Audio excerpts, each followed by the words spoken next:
Would you go back to Gaza? In a heartbeat. In an absolute heartbeat. My heart is in Gaza. It will stay in Gaza.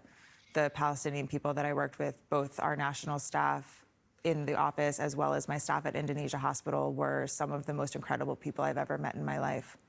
When everything went off and we got the notice to move south of Wadi Gaza, I was texting my nurses at Indonesia Hospital, and I said, we lost a nurse weekend one. He was killed when the ambulance outside the hospital was blown up. And I was texting them when we got the evacuation orders, and I said, did any of you move south? Did any of you get out? Like, are any of you coming down this way? And the only answer I got was, this is our community, this is our family, these are our friends.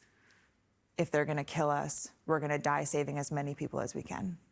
And I said, if I can ever have an ounce of the heart that you have, I will die a happy person. They were incredible. I would like to send out a reminder that there are civilians seeking shelter there, and that my doctors and nurses didn't leave out of loyalty to their community. And I know that there is an idea being pushed right now that anyone that stayed behind is going to be considered some kind of a threat. And I want to remind people that the people that stayed behind are heroes. The people that stayed behind are they know they're gonna die, and they're choosing to stay behind anyway. You're talking about doctors, nurses in the hospital. I wake up every morning and I send out a text message and I ask, are you alive? And every night before I go to sleep, I send another message and says, are you alive? There you go. So, first-hand account that some of the people working in the medical field, Doctors Without Borders, they're choosing to stay to look after their friends and their community, and they're choosing a death sentence. I mean, the way that Emily just talked there, they know that they're going to die. So you've got doctors and nurses who are choosing death to look after the sick, the ailing, the injured, rather than getting out.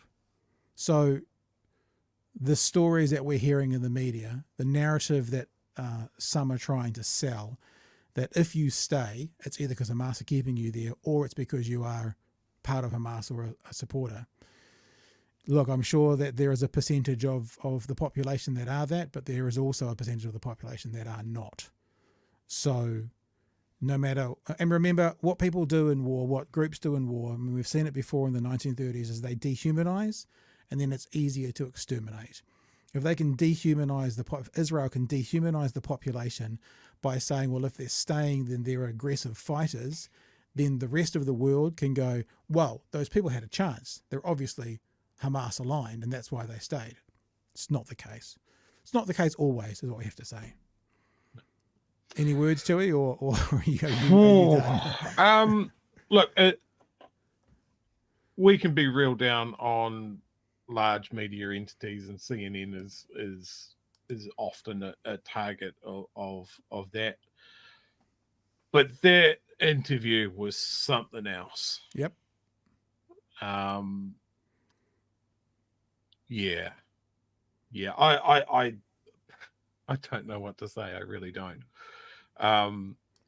Doctors Without Borders have a long history of going to some of the worst places in the world and getting stuck between fighting sides, revolutions, natural disasters. These people go out of their way to put themselves in those positions to save as many lives as they can. And I have no doubt that they stayed as long as they possibly could.